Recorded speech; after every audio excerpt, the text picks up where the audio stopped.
Hello! Bom dia, boa tarde, boa noite. Bem-vinda, bem-vindo para mais uma leitura com Carol. Dando continuidade ao livro Mulheres que Correm com os Lobos, de Clarissa Pinkola Estés. Mitos e histórias do arquétipo da mulher selvagem. Neste vídeo, que é o sexto dessa playlist, no caso da playlist deste livro, eu trago o capítulo 6, né, que chama A Procura da Nossa Turma. A sensação da integração como uma bênção. A história é O Patinho Feio, a descoberta daquilo a que pertencemos. Simbora! Então, vamos nessa. Às vezes, a vida dá errado para a mulher selvagem. Desde o início. Muitas mulheres tiveram pais que as observavam enquanto eram crianças e se perguntavam, perplexos, como esse pequeno alienígena havia conseguido se infiltrar na família. Outros pais estavam sempre olhando para os céus, ignorando a criança, tratando-a mal ou dando-lhe aquele olhar enregelante. Anime-se, oi mosquitinho. Anime-se a mulher que passou por isso. Você já se vingou por ter sido impossível de criar e uma eterna pedra no sapato deles. Você já se vingou por ter sido impossível de criar e uma eterna pedra no sapato deles, entendi? Embora não por sua culpa. Talvez até mesmo hoje você seja capaz de lhes inspirar um medo abjeto quando aparece à sua porta. Até que não está mal em termos de vingança inocente. Certifique-se agora de perder menos tempo com aquilo que eles não lhe deram e de dedicar mais tempo à procura das pessoas com quem você se sinta bem. Pode ser que você não pertença absolutamente à sua família original. Você talvez combine com eles em termos genéticos, mas quanto ao temperamento, você pode pertencer a um outro grupo. Ou quem sabe você não pertence à sua família apenas superficialmente, enquanto sua alma escapa. Corre pela estrada fora e satisfaz sua gula mordiscando petiscos espirituais em outras plagas. Hans Christian Andersen escreveu dezenas de histórias sobre o arquétipo do órfão. Ele foi um importante defensor da criança perdida e negligenciada e dava imenso apoio à ideia da procura e descoberta do nosso próprio grupo. Sua história, O Patinho Feio, publicada pela primeira vez em 1845, trata do arquétipo do ser incomum e desvalido, uma história perfeita e similar à da mulher selvagem. Durante os 2 últimos séculos, O Patinho Feio foi uma das poucas histórias a incentivar sucessivas gerações de gente diferente a aguentar até encontrar sua turma. Trata-se de uma história básica em termos psicológicos e espirituais. Uma história básica é aquela que contém uma verdade tão fundamental para o desenvolvimento humano que, sem a incorporação desse fato, o avanço se torna duvidoso e ninguém consegue prosperar sob o aspecto psicológico enquanto não perceber essa verdade. Segue-se, portanto, uma tradução de O Patinho Feio, como me foi contada originalmente no idioma Magyar por Falúzias Mezelok, narradores rústicos. Então vamos à história. O Patinho Feio. Já estava quase na época da colheita. As velhas faziam bonecas verdes com a palha do milho. Os velhos remendavam cobertores. As moças bordavam flores de um vermelho vivo nos seus vestidos brancos. Os rapazes cantavam enquanto empilhavam o feno dourado. As mulheres tricotavam blusões ásperos para o inverno que viria. Os homens ajudavam a colher, arrancar, cortar e ceifar os frutos que os campos haviam produzido. O vento apenas começava a soltar as folhas um pouco mais e mais um pouco a cada dia que passava. E lá, para os lados do rio, uma pata chocava uma ninhada de ovos. Tudo estava indo como deveria para essa mãe pata. E afinal, um a um, os ovos começaram a tremer e sacudir, até que as cascas racharam e deles saíram cambaleantes seus novos filhotes. Restava, porém, um ovo muito grande. Ele estava ali parado como uma pedra. Uma velha pata veio visitar e a mãe pata exibiu seus filhotes. Eles não são lindos? Gabou-se ela. Mas o ovo, ainda sem rachar, chamou a atenção da velha pata, e esta tentou dissuadir a mãe de continuar a chocar aquele ovo. É um ovo de peru, exclamou a velha pata. Absolutamente não serve como ovo. Não se pode levar um peru para dentro da água, você sabia? Ela sabia, porque já havia tentado. A mãe pata, no entanto, achou que estava chocando há tanto tempo que mais um pouquinho não ia fazer mal. Não estou preocupada com isso, disse ela. Mas você sabia que o safado do pai desses patinhos ainda não veio me visitar uma vez sequer? Afinal, o ovo grande começou a estremecer e a rolar. Acabou quebrando e dele saiu uma criatura grande e desajeitada. Sua pele era marcada por veias sinuosas azuis e vermelhas. Seus pés eram de um roxo claro. Seus olhos de um rosa transparente. A mãe pata inclinou a cabeça, esticou o pescoço e o contemplou. Não pôde se conter. Ele era feio mesmo. Talvez seja mesmo um peru, preocupou-se ela. Contudo, quando o patinho feio entrou na água, acompanhando os outros filhotes, a mãe pata viu que ele nadava muito bem. Ele é dos meus, apesar de ter essa aparência tão estranha. No fundo, porém, do ângulo certo, ele é quase bonito. E assim ela o apresentou às outras criaturas do quintal da fazenda, mas antes que percebesse, outro pato atravessou o quintal a toda e bicou o patinho feio bem no pescoço. Pare com isso, gritou a mãe pata. Ora, ele é tão feio e esquisito, ele precisa que o maltratem, retrucou o valentão. Mais uma ninhada, como se já não tivéssemos bocas demais a alimentar, exclamou a pata rainha com o trapo vermelho na perna. E aquele lá, aquele grandão e feio? Bem, aquilo sem dúvida é um engano. Ele não é um engano, disse a mãe pata. Ele vai ser muito forte. Foi só que ele ficou tempo demais dentro do ovo e ainda está meio deformado. Mas ele vai se recuperar. Vocês vão ver. Ela limpou com o bico as penas do patinho feio e lambeu seu topete. Os outros, no entanto, faziam tudo o que podiam para importunar o patinho feio. Voavam para atacá-lo, bicavam-no e gritavam com ele. E à medida que o tempo passava, eles o atormentavam cada vez mais. Ele se escondia, se desviava, saía em zigue-zague, mas não conseguia escapar. O patinho era mais infeliz das criaturas. A princípio, sua mãe o defendia, mas com o tempo até ela se cansou daquilo tudo. Como eu queria que você fosse embora, exclamou exasperado. E foi assim que o patinho feio fugiu. Com a maior parte das suas penas arrancadas e todo enlameado, ele correu e correu até chegar a um pântano. Ali, ele se deitou à beira d'água com o pescoço esticado e sorvia um pouco d'água de vez em quando. Dos juncos, 2 gansos o observavam. Eram jovens e cheios de si. Ei, você aí, criatura horrorosa, disseram rindo a socapa. Quer vir conosco até o próximo condado? Há um bando de gansas solteiras por lá, prontas para serem escolhidas.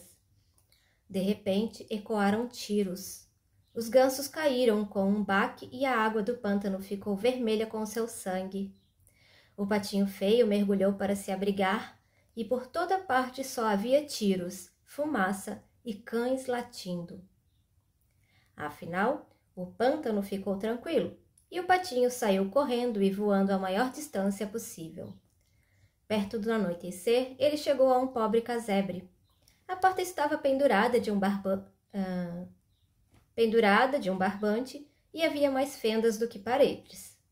Ali vivia uma velha esfarrapada com seu gato desgrenhado e sua galinha vesga. O gato fazia jus a morar com a velha por apanhar camundongos, a galinha por botar ovos. A velha achou que estava com sorte por ter encontrado um pato. Talvez fosse uma pata e também botasse ovos, e, se não fosse, podemos matá-lo para comer. E assim o pato ficou, mas ele era perseguido pelo gato e pela galinha. Para que você serve se não bota ovos e não sabe apanhar camundongos? Perguntavam-lhe os dois. O que mais gosto de fazer, disse o patinho com um suspiro, é ficar debaixo, quer seja debaixo da amplidão azul do céu, quer debaixo do frescor azul da água. O gato não via nenhum sentido em querer ficar debaixo d'água e criticou o patinho pelos seus sonhos idiotas. A galinha não conseguia ver a graça de ficar com as penas molhadas e também debochou do patinho. No final das contas, ficou claro que aqui também não haveria paz para o patinho, e por isso ele partiu para ver se as coisas podiam ser melhores mais adiante. Ele encontrou por acaso um laguinho, e enquanto estava nadando, foi ficando cada vez mais frio. Um bando de aves passou voando lá em cima, as mais lindas que ele já havia visto. Elas gritaram para cumprimentá-lo e ouvir suas vozes. Fez com que o coração do patinho saltasse e se apertasse ao mesmo tempo. Ele gritou de volta com uma voz que nunca havia emitido antes. Ele nunca havia visto criaturas mais lindas e nunca havia se sentido mais desolado.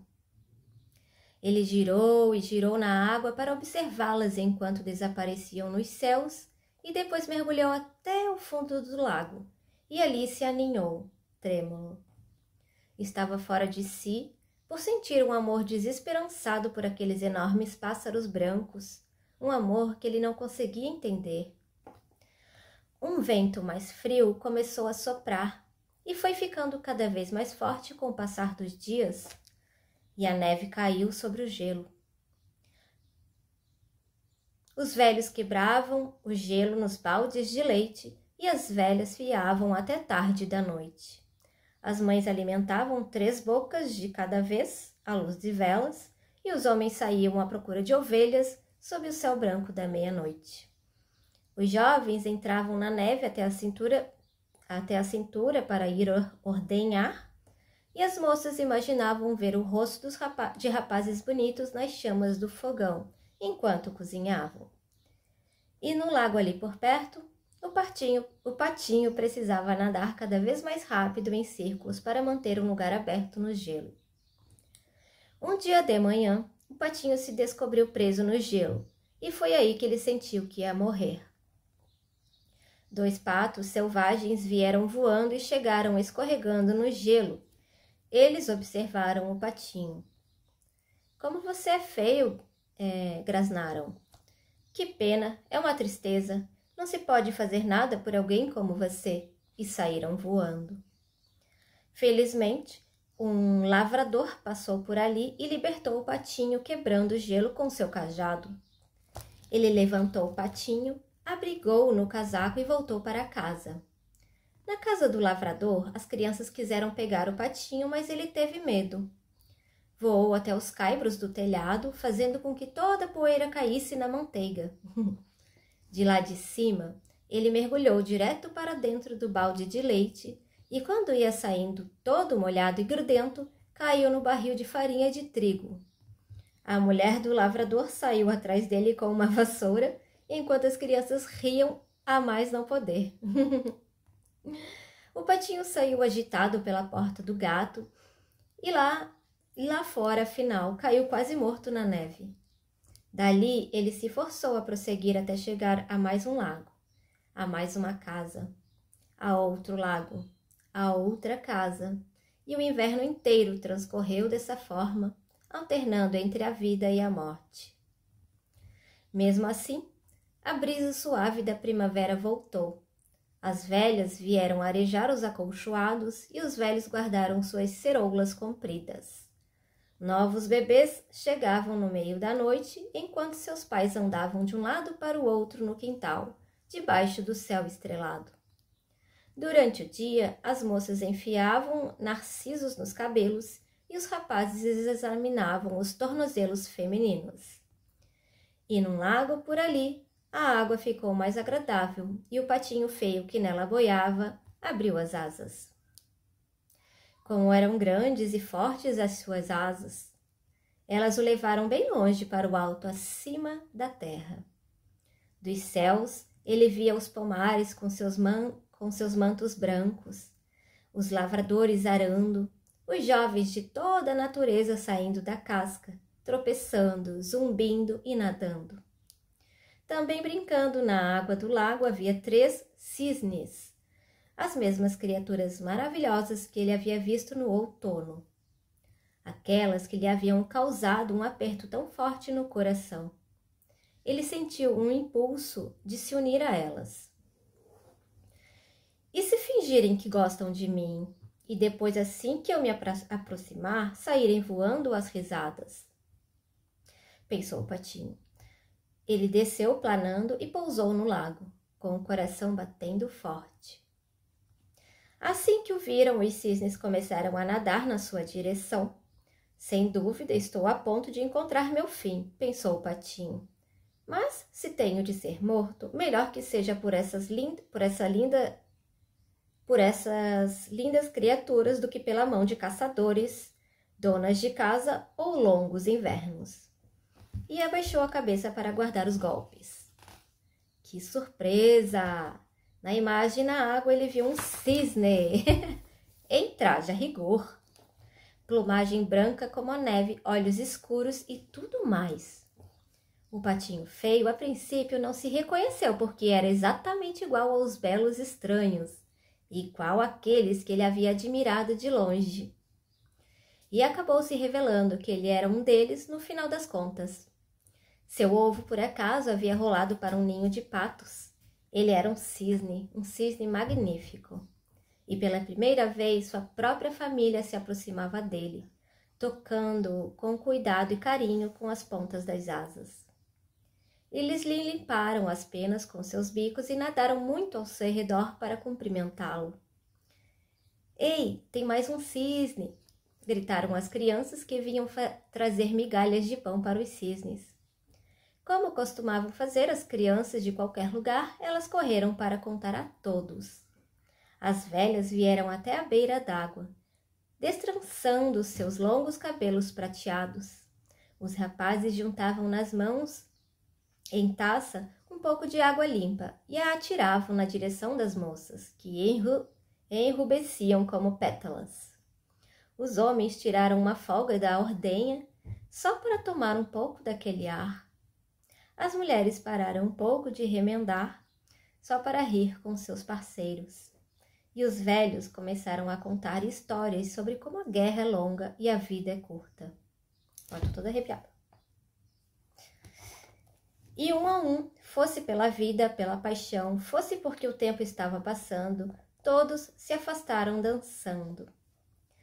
Os rapazes, as moças, todos foram embora dançando. Os mais velhos, os maridos, as esposas, todos foram embora dançando. As crianças e os cisnes também se afastaram dançando, deixando ali só nós, a primavera e mais uma mãe pata chocando seus ovos junto ao rio.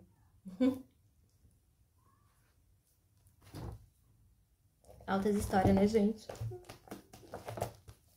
Então tá.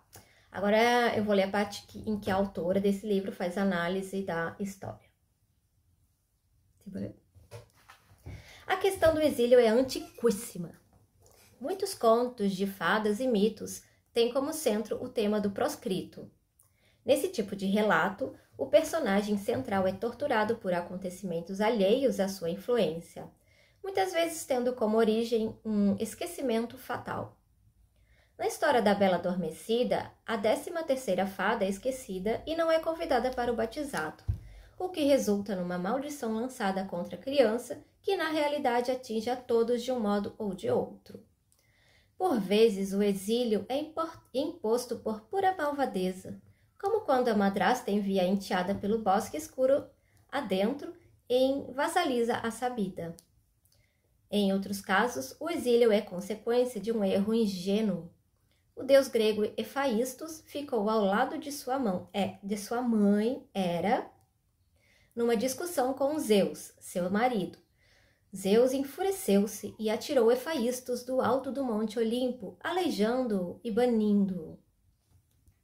Às vezes, o isolamento tem como origem algum pacto no qual se entra sem plena compreensão do que se trata, como na história de um homem que concorda em vagar como animal por um determinado número de anos a fim de ganhar uma quantidade de ouro, e mais tarde descobre que entregou a alma ao diabo disfarçado. O Patinho Feio tem muitas versões, todas contendo o mesmo núcleo de significado, mas cada uma cercada de diferentes enfeites e franjas que refletem o meio cultural da história, bem como o talento poético de cada narrador. Os significados básicos que nos interessam são os seguintes. O patinho da história simboliza a natureza selvagem, que, quando forçada a enfrentar circunstâncias pouco propícias, luta instintivamente para continuar viva apesar de tudo. A natureza selvagem sabe instintivamente aguentar e resistir, às vezes com elegância, às vezes sem muito estilo, mas resistindo a si mesmo. Graças a Deus por esse aspecto. Para a mulher selvagem, a continuidade é uma das suas maiores forças. O outro aspecto importante da história é o de que, quando a vibração específica da alma de um indivíduo, que tem tanto uma identidade instintiva quanto uma espiritual, é cercada de aceitação e reconhecimento psíquico, a pessoa sente a vida e a força como nunca sentiu antes. Descobrir com certeza qual é a sua verdadeira família psíquica proporciona ao indivíduo a vitalidade e a sensação de pertencer a um todo. A rejeição à criança diferente. Na história, as diversas criaturas da comunidade examinam o patinho feio e, de um modo ou de outro, o declaram inaceitável. Na realidade, ele não é feio, só não combina com os outros. É tão diferente que parece um feijão preto num balde de ervilhas. A mãe pata, a princípio, tenta defender esse patinho que ela acredita pertencer à sua prole. Afinal, porém, ela fica profundamente dividida em termos emocionais e deixa de se importar com o filhote estranho. Seus irmãos e outros membros da comunidade atacam-no, bicam-no e o atormentam. Sua intenção é a de fazer com que ele fuja. E o patinho feio sente um aperto no coração por ser rejeitado por sua própria gente. Isso é terrível, especialmente levando-se em consideração que ele, na realidade, não fez nada que justificasse esse tratamento, a não ser ter a aparência diferente e agir um pouco diferente dos outros. Para dizer a verdade, temos nesse caso, antes mesmo que a criatura chegue à adolescência, um patinho com um enorme complexo psicológico.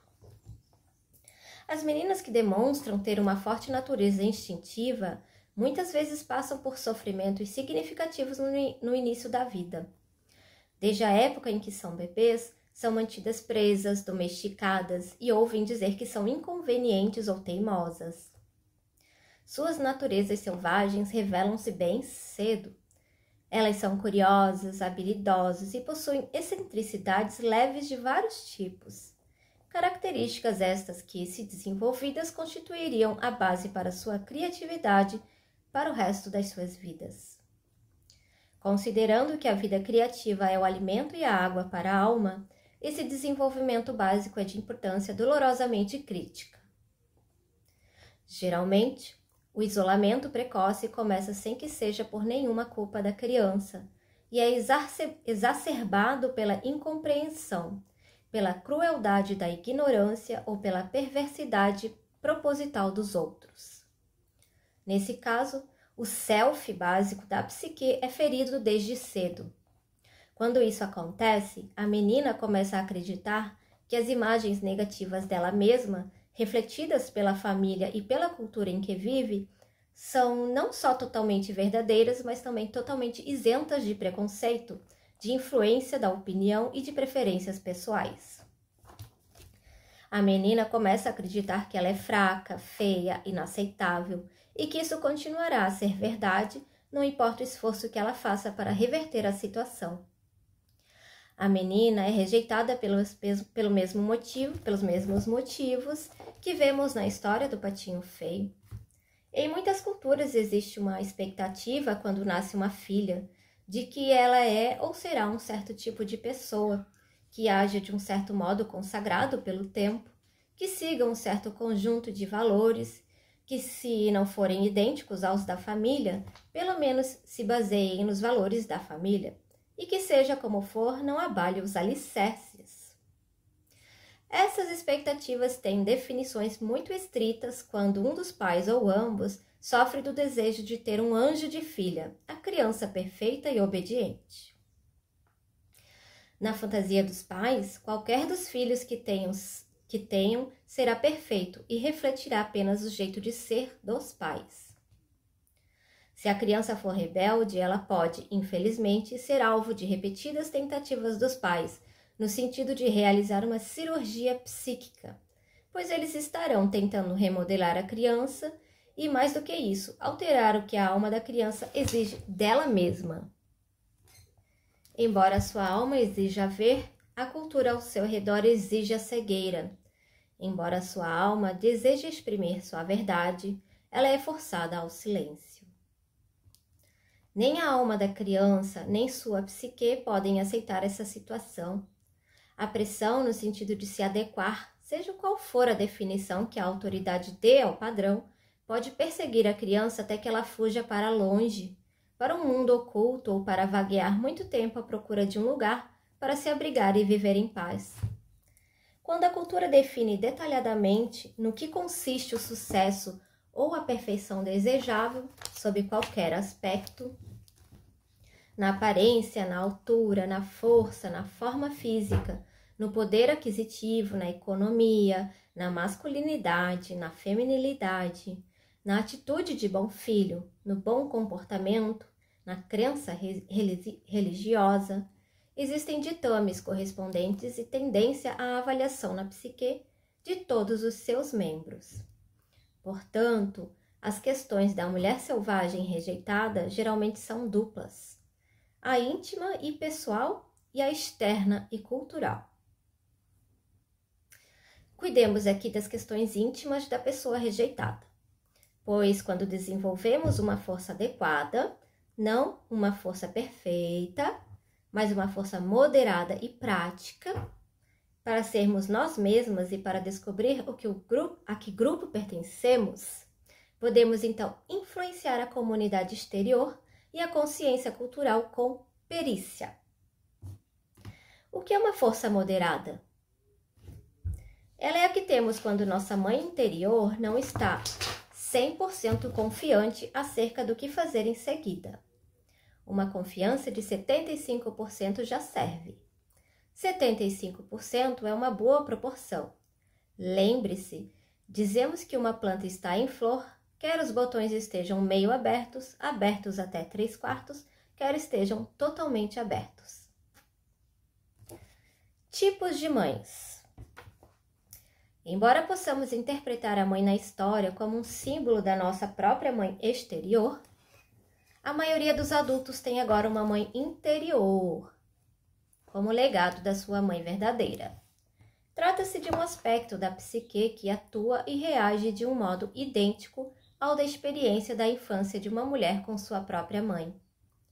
Além do mais, essa mãe interior compõe-se não só da experiência da mãe pessoal, mas também de outras figuras maternas das nossas vidas, bem como das imagens da mãe boa e da mãe perversa, exibidas pela nossa cultura na época da nossa infância.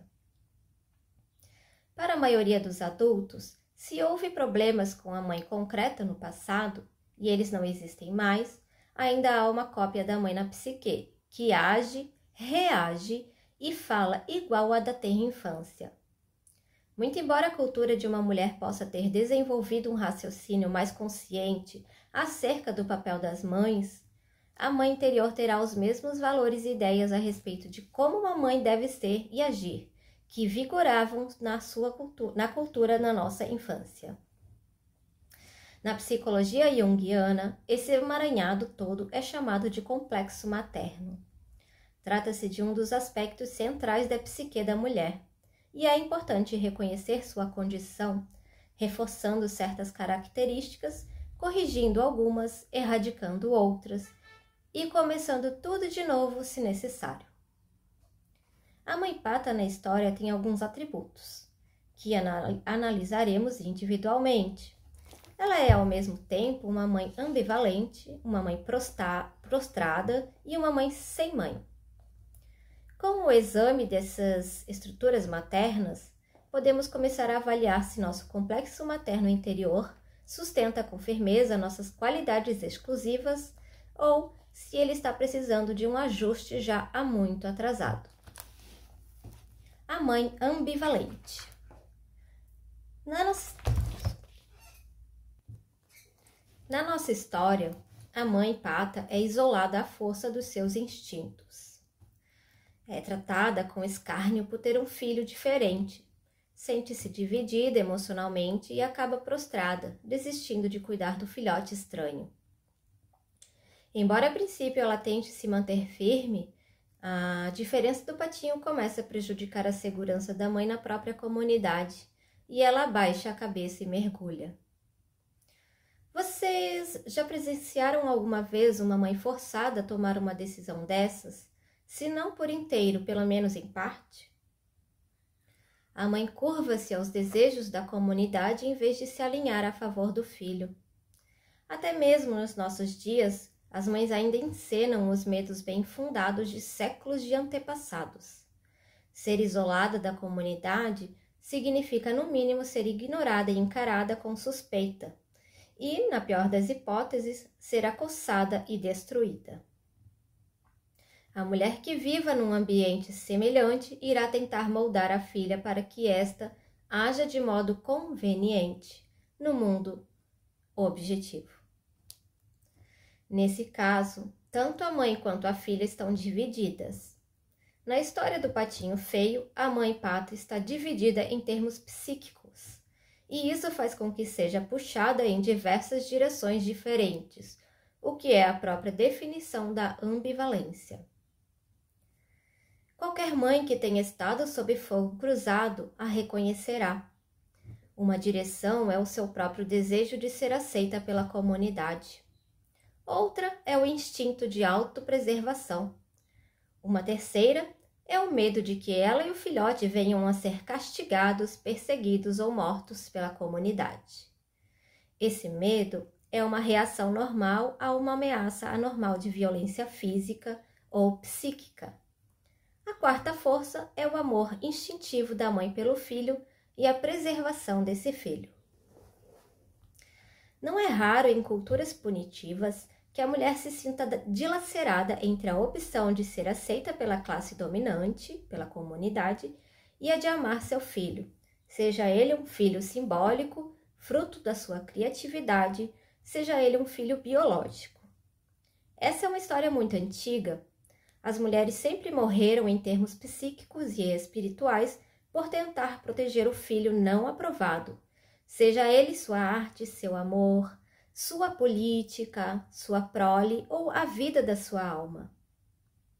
Nos casos extremos, as mulheres foram enforcadas, queimadas e assassinadas por desafiarem as proibições da comunidade e dar abrigo ao filho não aprovado. A mãe com um filho que seja diferente precisa ter a resistência de Sísifo, a aparência temível dos ciclopes e a insensibilidade de Caliban, para enfrentar uma cultura perversa. As condições culturais mais destrutivas para o nascimento e a vida de uma mulher são aquelas que insistem em obediência sem consulta à própria alma, aquelas sem carinhosos rituais de absolvição, aquelas que forçam a mulher a escolher entre a alma e a sociedade, aquelas nas quais a compaixão é segregada pelas classes econômicas ou por sistemas de castas, em que o corpo é visto como algo que precisa ser purificado, ou como um santuário a ser regulamentado por decreto, nas quais o novo, o incomum ou o diferente não geram prazer, nas quais a curiosidade e a criatividade são punidas e censuradas em vez de recompensadas. Ou recompensadas apenas quando não se é mulher, nas quais são perpetrados contra o corpo atos dolorosos que são chamados de sagrados, ou nas quais a mulher é castigada injustamente, como diz Alice Miller, sucintamente, para seu próprio bem, mas nas quais a alma não é reconhecida como um ser por seus próprios méritos. Quando a mulher tem essa imagem da mãe ambivalente na sua própria psique, ela pode se descobrir cedendo com muita facilidade. Ela pode se descobrir com medo de firmar uma posição, de exigir respeito, de afirmar seu direito a fazê-lo, de aprender, de viver do seu próprio modo.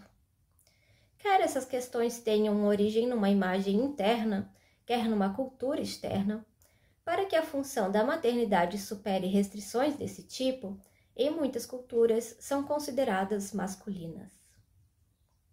Mentira, eu li errado.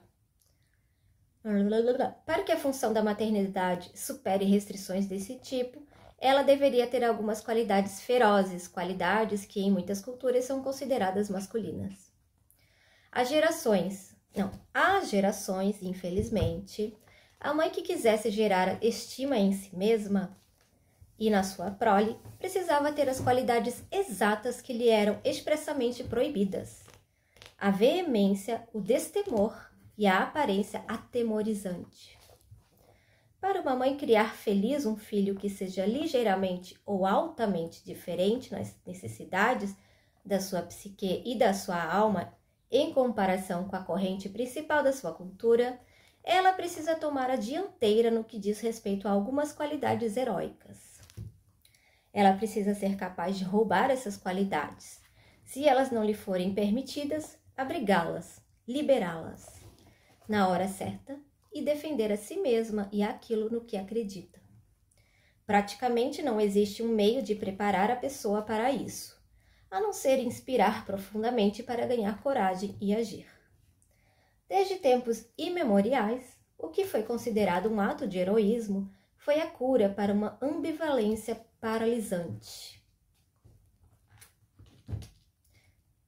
A mãe prostrada. Afinal, a mãe pata não aguenta mais a perseguição ao filhote que ajudou a pôr no mundo. O que é mais esclarecedor ainda é o fato de ela não conseguir mais tolerar o tormento a ela imposto pela comunidade quando tenta proteger seu filho diferente. E assim ela desiste.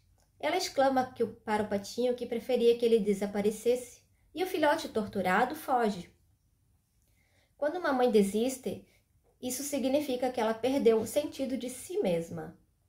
Ela pode ser uma mãe perversamente narcisista que se sente no direito de ser criança também. É mais provável que ela tenha sido isolada do self selvagem e que tenha entrado em prostração, forçada por alguma ameaça real de alguma ordem ou de ordem psíquica ou física. Quando as pessoas caem prostradas, elas geralmente caem em um dentre 3 estados emocionais: o de confusão, o de agitação, quando tem a impressão de que ninguém sente uma solidariedade adequada pela sua aflição. É isso mesmo? É isso mesmo. Ou o de abismo, uma reencenação emocional de antigas feridas, muitas vezes frutos de uma injustiça inexplicada e não corrigida, perpetrada contra elas ainda quando crianças. O meio para forçar a prostração de uma mãe consiste em dividi-la emocionalmente. O método mais comum, desde o início dos tempos, foi o de forçar a mãe a escolher entre o amor ao filho e o medo do mal que a comunidade possa infligir a ela e ao filho se ela não respeitar as normas. Em A Escolha de Sofia, de William Styron, a heroína Sofia é prisioneira num campo de concentração. Ela está diante do comandante nazista com os 2 filhos nos braços.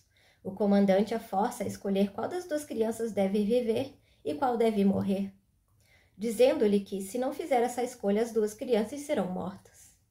Embora seja inconcebível ser forçada a fazer uma escolha dessas, trata-se de uma opção psíquica que as mães foram forçadas a fazer há séculos.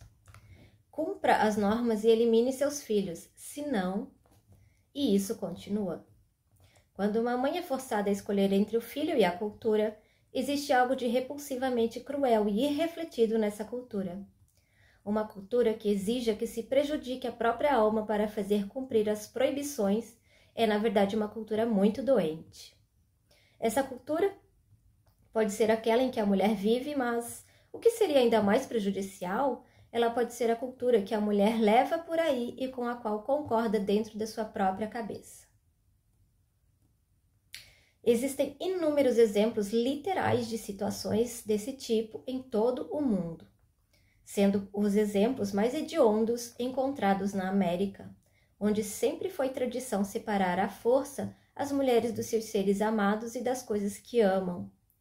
Houve a longa e deplorável história da divisão forçada de famílias pela escravidão nos séculos XVIII, XIX e XX. Nos últimos séculos, houve a prescrição de que as mulheres entregassem seus filhos à nação em nome da guerra e de que se sentissem felizes com isso. Em várias épocas, houve costumes diferentes no mundo inteiro que ditavam que não se podia permitir à mulher amar quem amasse e do modo que desejasse. Uma das repressões menos comentadas na vida da alma das mulheres está relacionada a milhões de mães solteiras ou de mães que nunca se casaram em todo o mundo, e mesmo nos Estados Unidos, que apenas neste século foram pressionadas pelos costumes culturais a esconder sua condição ou seus filhos, a matar ou entregar seus rebentos, ou ainda a viver numa semivida com identidade falsa e como cidadãs desprezadas e indefesas.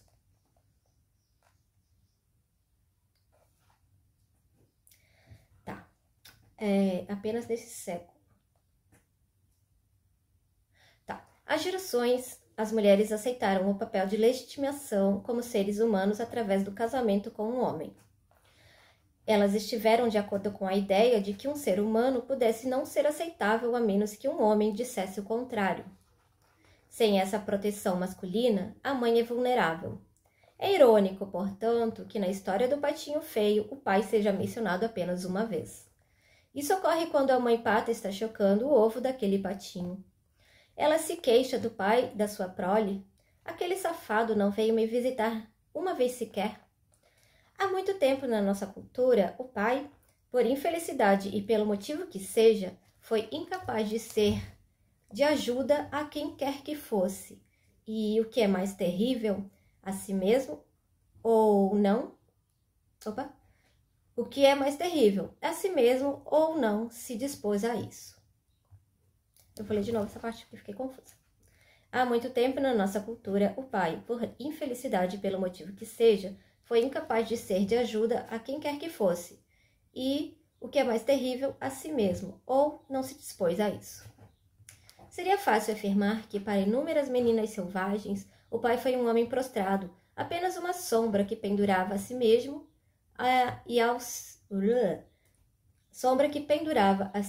e ao seu casaco no armário todas as noites.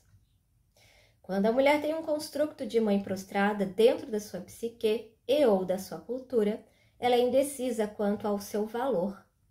Ela pode considerar que as escolhas entre cumprir exigências exteriores e as exigências da alma são questões de vida ou morte. Ela pode se sentir como um pária atormentado, que não se encaixa em nenhum lugar, o que é uma sensação relativamente normal para a pessoa diferente. Mas o que não é normal é ficar sentada chorando sem fazer nada. Devemos nos levantar e sair à procura do lugar a que pertençamos. Para quem é diferente, é sempre esse o próximo passo. E para uma mulher com uma internalização da mãe prostrada, esse passo é vital. Se a mulher tiver uma mãe prostrada, ela deve se recusar a se tornar outra mãe prostrada para si mesma. A mãe criança e a mãe sem mãe. A mãe pata, como podemos ver, é muito simplória e ingênua. O tipo mais comum de mãe frágil é de longe o da mãe sem mãe. Na história, aquela que insiste tanto em ter filhotes acaba rejeitando seu filho. Existem muitos motivos para que uma mãe psíquica ou concreta haja dessa forma. Pode ser que ela própria seja a mãe sem mãe. Ela pode ser uma dessas mães frágeis, psiquicamente muito jovens ou muito ingênuas.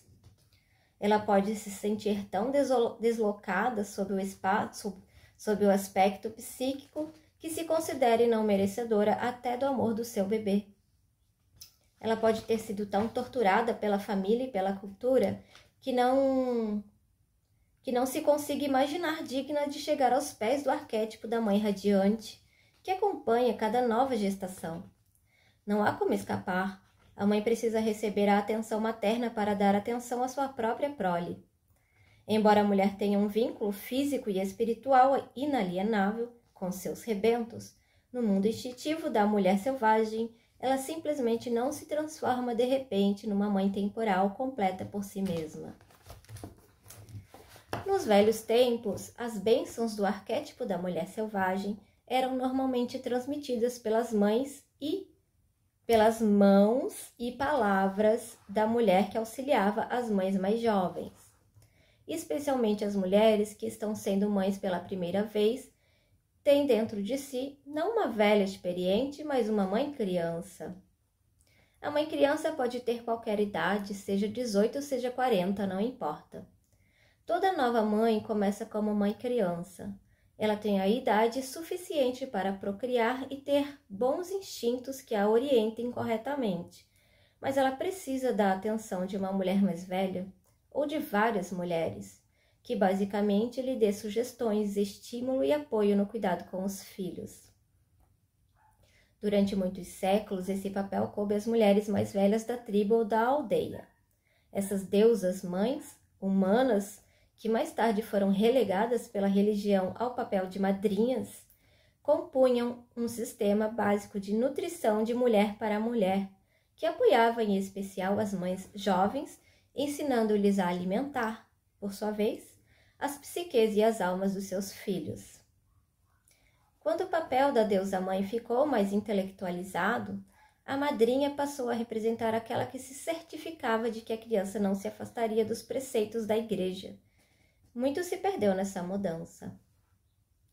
As mulheres mais velhas eram os repositórios do comportamento e do conhecimento instintivo e podiam transmitir os mesmos para as jovens mães. As mulheres passam esse conhecimento de uma para outra por meio de palavras, mas também por outros meios. Mensagens complexas acerca do que ser e de como ser são simplesmente transmitidas com um olhar, um toque com a palma da mão, um sussurro, ou um tipo especial de abraço que diz: sinto carinho por você. O self instintivo sempre abençoa e ajuda quem vem depois. É assim que funciona entre criaturas saudáveis e entre seres humanos saudáveis. Desse modo, a mãe criança é levada pelo portal adentro, sendo acolhida pelo círculo de mães maduras que lhe dão as boas-vindas com piadas, presentes e histórias. Esse círculo de mulheres foi outrora o domínio da mulher selvagem, e era aberto a quem dele quisesse participar. Absolutamente qualquer uma tinha essa possibilidade. No entanto, tudo o que sobrou dele nos nossos dias é um farrapinho chamado chá de bebê, em que são comprimidas no espaço de 2 horas todas as piadas sobre partos, dons maternos e as histórias sobre os órgãos genitais, que não se encontrarão mais disponíveis para a mulher durante toda a sua vida de mãe. Na maioria dos países industrializados hoje em dia, a jovem mãe choca, dá à luz e tenta beneficiar seus filhos completamente só. Trata-se de uma tragédia de enormes proporções. Como muitas mulheres nasceram de mães frágeis, mães crianças e mães sem mãe, elas próprias podem possuir um modelo interno semelhante de automaternagem.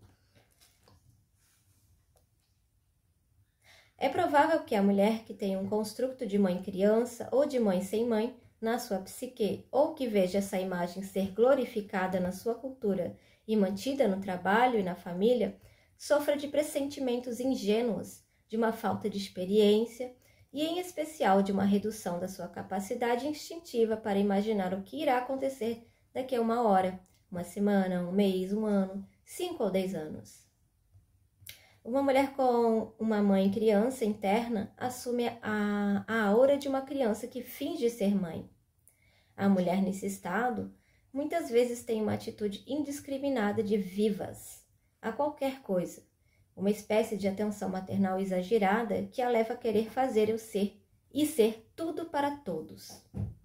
Ela não é capaz de orientar e apoiar seus filhos, mas, como as crianças da fazenda na história do Patinho Feio, que sentem uma alegria intensa por ter um animalzinho em casa, mas não sabem cuidar direito dele, a mãe criança acaba deixando o filho maltratado e em péssimas condições.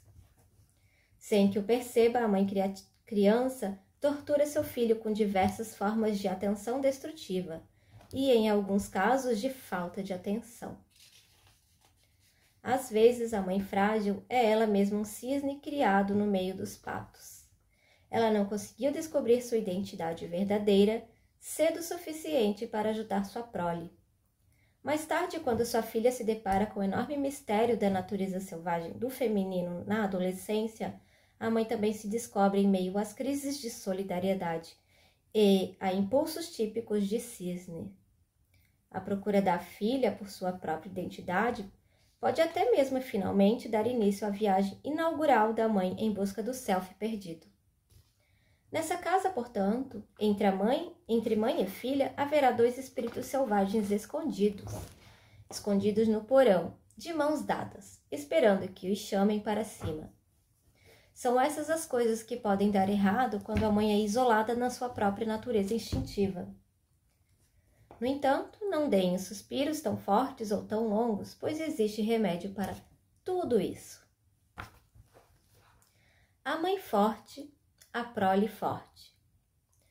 O remédio está em obter cuidados de mãe para a nossa própria mãe interna.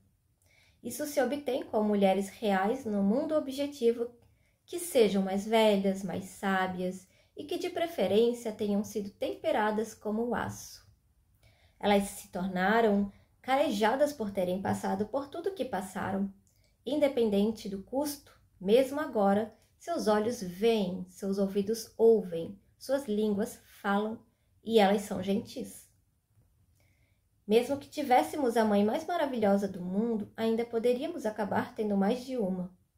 Como muitas vezes disse às minhas filhas, vocês nasceram de uma mãe, mas se tiverem sorte, terão mais de uma.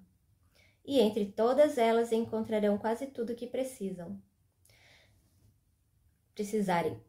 Nossos relacionamentos com todas madres, as muitas mães, serão com maior probabilidade relacionamentos permanentes, pois nunca passamos da idade de necessitar de orientação e conselho, e isso também não deveria ocorrer a partir do ponto de vista da profunda vida criativa das mulheres.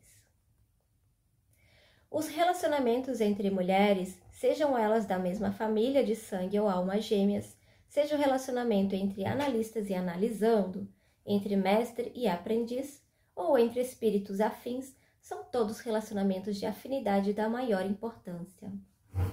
Embora alguns dos teóricos da psicologia dos nossos tempos alardeiem o abandono do modelo total da mãe como um golpe, que, se não for realizado, irá nos prejudicar para sempre, e embora haja quem diga que a difamação da própria mãe é positiva para a saúde mental do indivíduo, na realidade a imagem e o conceito da mãe selvagem não podem e não devem jamais ser abandonados. Pois, Se o forem, a mulher estará abandonando sua própria natureza profunda, a que detém todo o conhecimento, todos os sacos de sementes, todas as agulhas de espinheiro para os remendos, todos os remédios para o trabalho e o descanso, e para o amor e para a esperança. Em vez de nos desapegarmos da mãe, estamos procurando uma mãe selvagem. Não vivemos e não podemos viver separadas dela. Nosso relacionamento com essa mãe da alma deve girar sempre, mudar, transformar-se. E ele é um paradoxo. Essa mãe é a escola na qual nascemos, a escola na qual aprendemos, a escola na qual ensinamos, a escola na qual tudo ao mesmo tempo e pelo resto das nossas vidas. Quer tenhamos filhos, quer não, quer cuidemos do jardim das ciências, das tormentas da poética, sempre nos depararemos com a mãe selvagem em nosso caminho para qualquer lugar. E é assim que deve ser. Mas o que dizer da mulher que realmente passou por uma experiência com uma mãe destrutiva na própria infância? É claro que esse período não pode ser apagado, mas ele pode ser atenuado. Ele pode não ser suavizado, mas pode agora ser reconstruído com firmeza e da forma correta. Não é a reconstrução da mãe interna que é tão assustadora para tantas mulheres, mas sim o medo de que algo de essencial tenha morrido naquele período, algo que nunca mais possa ser ressuscitado, algo que não recebeu alimento e proteção, pois em termos psíquicos era a nossa própria mãe que morreu. Para vocês eu digo, tranquilizem-se. Vocês não estão mortas, vocês não sofreram danos letais. Como na natureza, a alma e o espírito têm recursos espantosos. À semelhança dos lobos e de outras criaturas, a alma e o espírito conseguem sobreviver com muito pouco e, às vezes, passam muito tempo sem nenhum alimento. Para mim, esse é o milagre dos milagres. Uma vez eu estava transplantando uma cerca viva de lilazes. Um enorme arbusto havia morrido de causa desconhecida, mas os restantes estavam cobertos de roxo na primavera. O pé morto rachou e se esfarelou como o pé de moleque quando o desenterrei. Descobri que suas raízes estavam ligadas a todos os outros lilazes vivos na cerca. O que me espantou ainda mais foi o fato de a planta morta ser a mãe. Eram dela as raízes mais grossas e mais velhas. Todos os seus filhotões estavam muito bem, embora ela própria estivesse botas arriba, como que de canelas esticadas. Os lilazes se reproduzem por meio do que se chama de sistema de rebentões, de modo que cada pé provém de um rebento da raiz, da planta mãe. Com esse sistema, mesmo que a mãe fraqueje, o rebento pode sobreviver. É esse o modelo psíquico e a esperança para aquelas que tiveram pouco ou nenhum cuidado materno, bem como para as que sofreram cuidados torturantes. Muito embora a mãe de certo modo esteja acabada, muito embora ela não tenha mais nada a oferecer, os rebentos irão se desenvolver, crescer, independentes e ainda vicejar. As más companhias.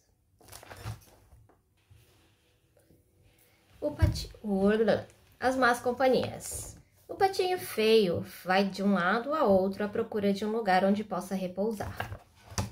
Apesar de não estar plenamente desenvolvido, seu instinto para detectar exatamente onde ir, o instinto de vaguear até encontrar o que ele precisa está em perfeito funcionamento. No entanto, ocorre às vezes uma espécie de patologia na síndrome do patinho feio. Continuamos batendo nas portas erradas, mesmo depois de más experiências. É difícil imaginar como se poderia esperar que uma pessoa soubesse quais portas são as certas, se ela, para começar, nunca chegou a saber o que é uma porta certa. No entanto, as portas erradas são aquelas que fazem com que voltemos a nos sentir proscritos. Essa reação ao isolamento é a do tipo procura do amor em todos os lugares errados.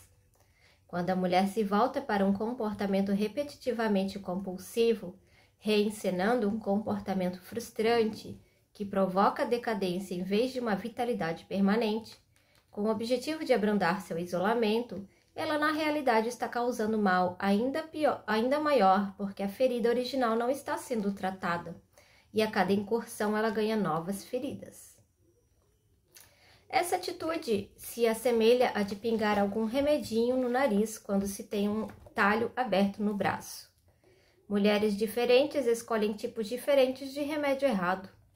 Algumas optam pelo que é obviamente inadequado, como as más companhias, os excessos nos prazeres que são prejudiciais e destrutivos da alma, e tudo que primeiro a incentiva e a coloca lá no alto para depois atirá-la no rés do chão. Existem diversas soluções para essas más escolhas. Se a mulher conseguisse parar para examinar seu próprio coração, ela veria nele uma necessidade de que suas habilidades, seus dons e suas limitações fossem respeitosamente reconhecidos e aceitos. Portanto, para começar a cura, pare de se iludir com a ideia de que um pequeno paliativo irá consertar uma perna quebrada. Seja franco frente às suas feridas, e assim terá uma imagem correta do remédio necessário. Não jogue no vazio o que for mais fácil ou estiver mais disponível. Faça questão do medicamento adequado. Você o reconhecerá porque ele irá fortalecer sua vida, em vez de enfraquecê-la. A aparência indevida. Como patinho feio, o intruso aprende a evitar situações em que possa agir certo, mas mesmo assim dar a impressão errada. O patinho, por exemplo, sabe nadar bem, mas não tem aparência devida. Por outro lado, a mulher pode ter a aparência perfeita e não conseguir agir corretamente. Existem muitos ditados sobre pessoas que não conseguem e que no fundo não querem esconder o que são, desde um muito conhecido no leste do Texas. Você pode vesti-las com esmero, mas não pode sair com elas. Até um espanhol, ela era uma mulher com uma plumagem negra por baixo da saia. Na história, o patinho começa a agir como um dumpling, um pateta, aquele que não consegue fazer nada certo. Ele joga poeira na manteiga e cai no barril de farinha, mas não antes de mergulhar primeiro no latão de leite. Todas nós já passamos por isso. Não conseguimos fazer nada certo. Tentamos melhorar, em vez disso pioramos. Não era para o patinho ter entrado naquela casa, mas isso acontece quando se está desesperado. Vai-se ao lugar errado em busca de coisa errada. Como dizia uma querida amiga minha já falecida, não se pode tirar o leite na casa do carneiro. Embora seja útil abrir canais até mesmo para aqueles grupos aos quais não pertencemos e seja importante tentar ser gentil, é também imperioso não nos esforçarmos demais, não acreditar demais que se agirmos corretamente, se conseguirmos conter todos os impulsos e contrações da criatura selvagem, poderemos realmente passar por damas educadas, recatadas, contidas e reprimidas. É esse tipo de atitude, aquele tipo de desejo do ego de integrar-se a todo custo, que destrói o vínculo com a mulher selvagem na psique.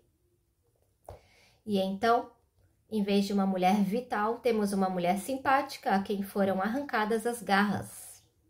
Temos então uma mulher bem comportada, com boas intenções, nervosa, ofegante no anseio de ser boa. Não, é melhor, mais elegante e muito mais profundo ser o que somos e como somos, deixando que os outros também o sigam. Sentimentos congelados, criatividade congelada. As mulheres lidam com o isolamento de outras formas. Como o patinho que fica preso no gelo do lago, elas se congelam. O congelamento é a pior atitude que uma pessoa pode tomar. A frieza é o beijo da morte para a criatividade, para os relacionamentos, para a própria vida. Algumas mulheres agem como se conseguir ser fria fosse um grande feito. Não é? É um ato de ira defensiva. Na psicologia arquetípica, estar frio representa não ter sentimentos.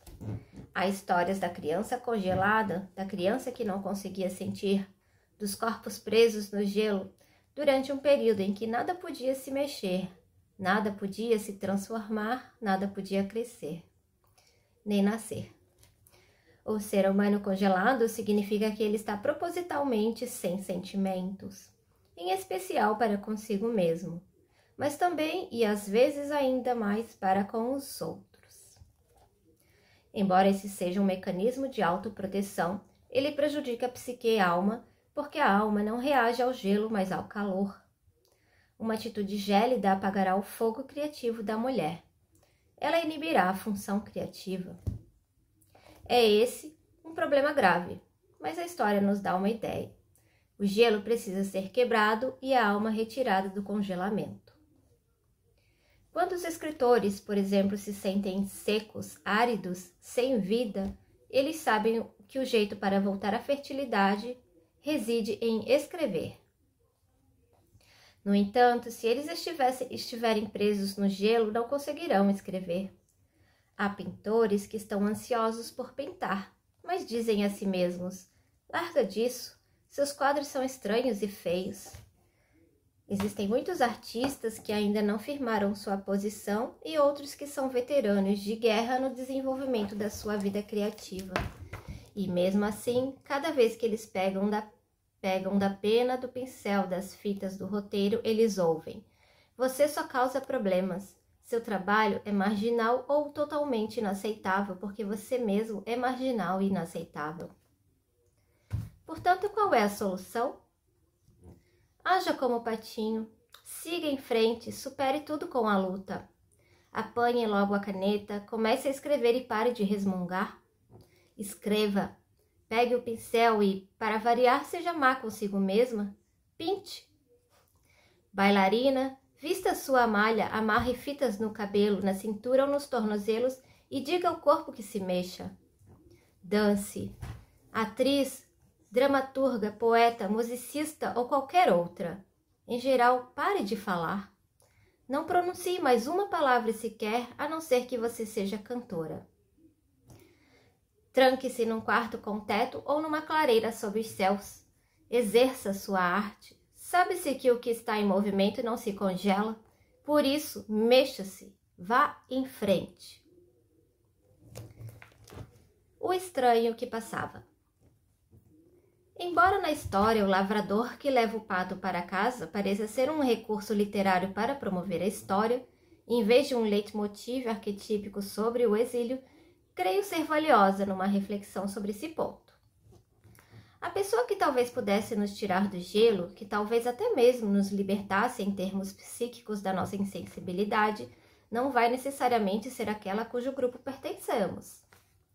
Pode ocorrer, como na história, mais um daqueles acontecimentos mágicos, porém efêmeros, que surgem quando menos esperamos, um ato de gentileza de um estranho que passava. É mais um exemplo de alimentação da psique que ocorre quando estamos numa situação limite que não podemos mais suportar. É nessa hora que algum sustento aparece do nada para nos ajudar e depois desaparece noite adentro, deixando-nos perplexas. Teria sido uma pessoa ou um espírito? Talvez tenha sido um repentino acesso de sorte que traz à nossa porta algo muito necessário. Poderia ser algo tão simples quanto uma trégua, um alívio na pressão, um curto período de repouso. Não estamos falando agora de contos de fadas, mas sim na vida real. Da vida real. Qualquer que seja, é um tempo em que o espírito, de um modo ou de outro, nos sustenta, nos puxa do fundo, nos mostra a passagem secreta, o esconderijo, o meio de escapar. E essa chegada, quando estamos por baixo e nos sentimos numa tempestade sombria ou numa calmaria sinistra, é o que nos empurra pelo canal que leva ao próximo passo, a próxima fase no aprendizado de ganhar força no isolamento. O isolamento como dádiva. Se você tentou se adaptar a qualquer tipo de forma e não conseguiu, talvez você tenha muita sorte. É verdade que você pode ser um exilado de alguma espécie, mas sua alma está abrigada. Está abrigada. Ocorre um estranho fenômeno quando a pessoa tenta se adequar e não consegue. Muito embora a criatura diferente seja rejeitada, ela, ao mesmo tempo, é empurrada para os braços de seus verdadeiros companheiros psíquicos. Quer se trate de uma linha de estudo, de uma forma de arte, quer de um grupo de pessoas.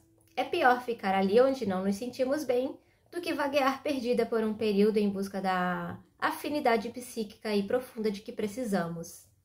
Nunca é errado ir à procura do que necessitamos, nunca mesmo. Há algo de útil em toda essa torção e tensão.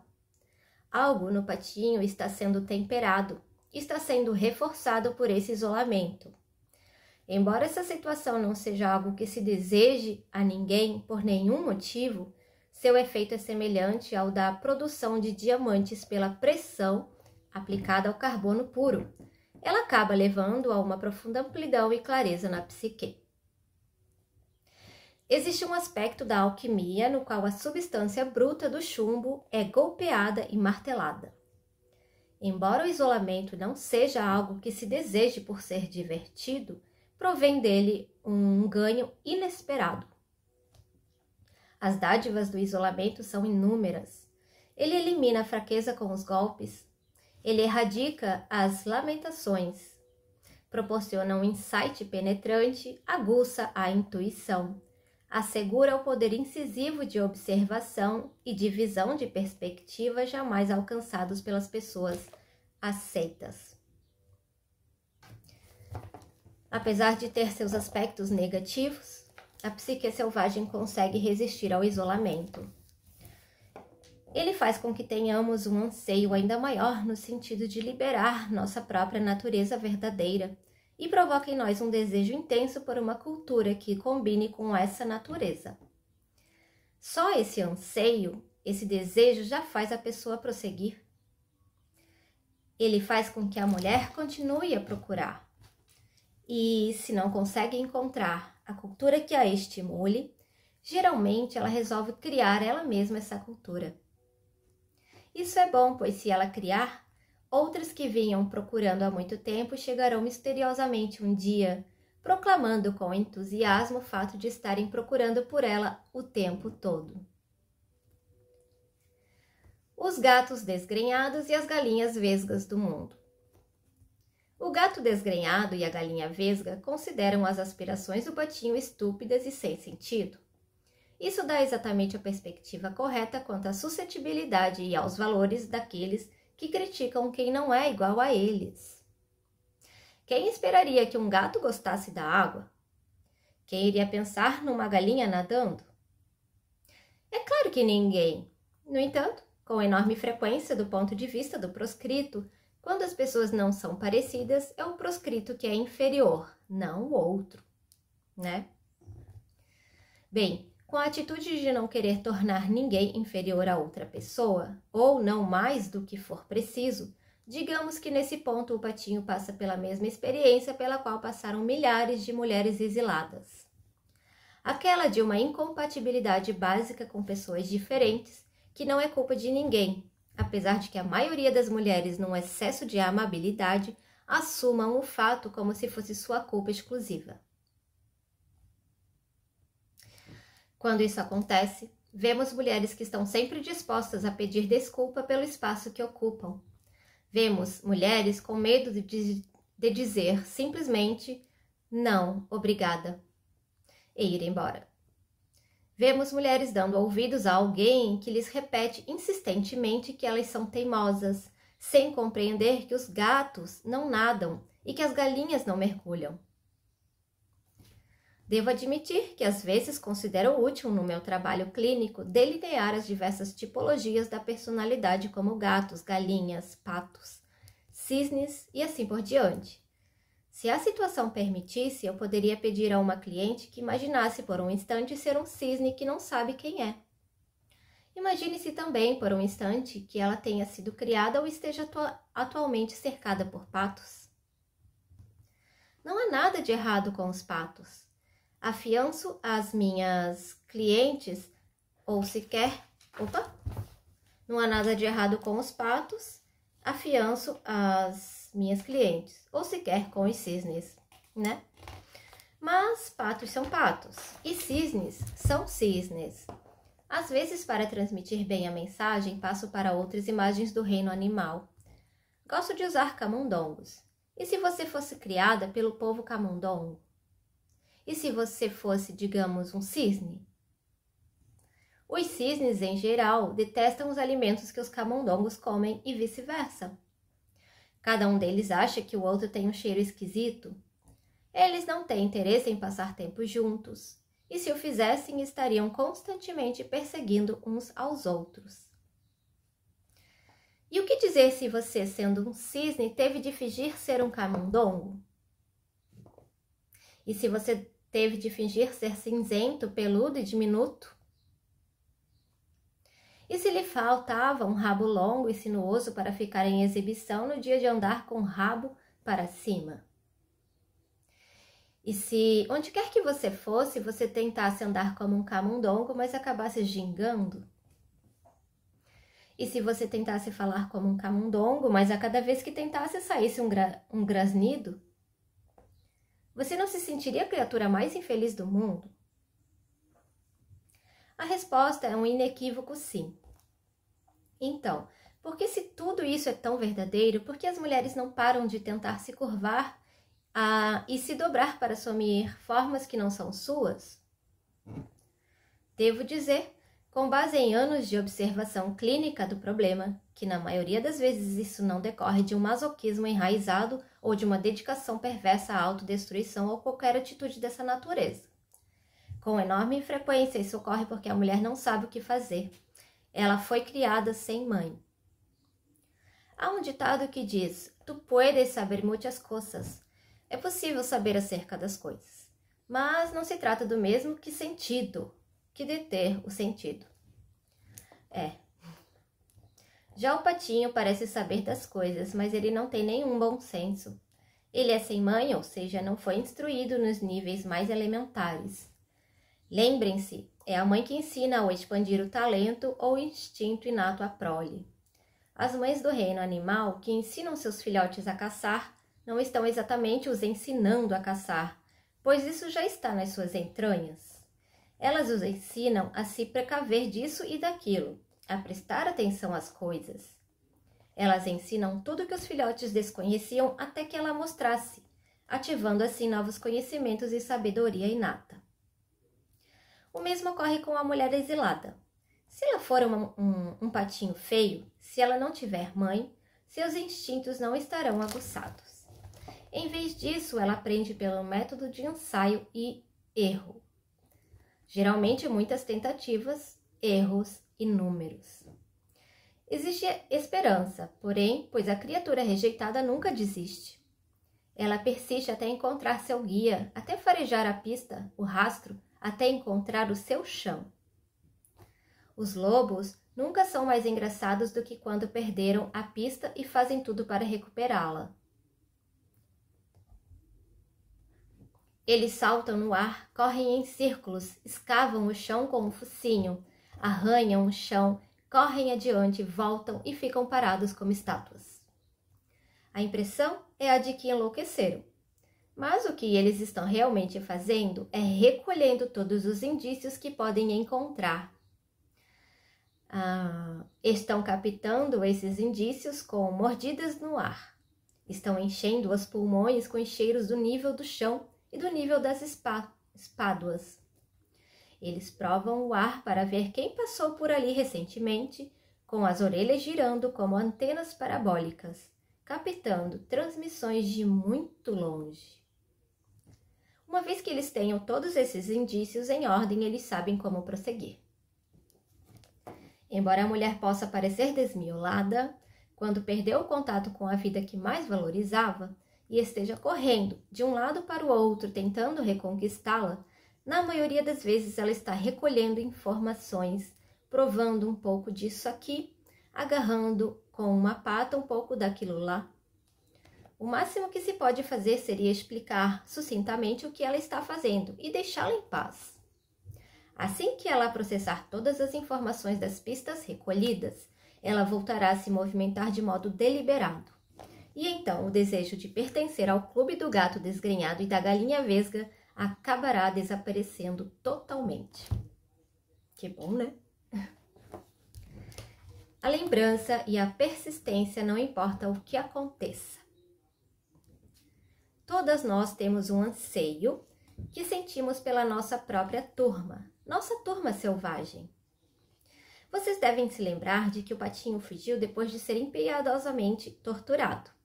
Em seguida, teve uma altercação com um bando de gansos e quase foi morto pelos caçadores.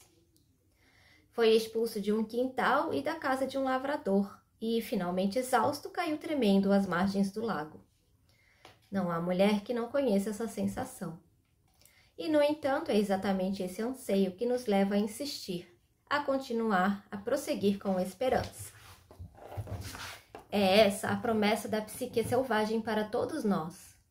Mesmo que tenhamos apenas ouvido falar de um maravilhoso mundo selvagem ao qual um dia pertencemos, apenas vislumbrando esse mundo ou sonhando com ele,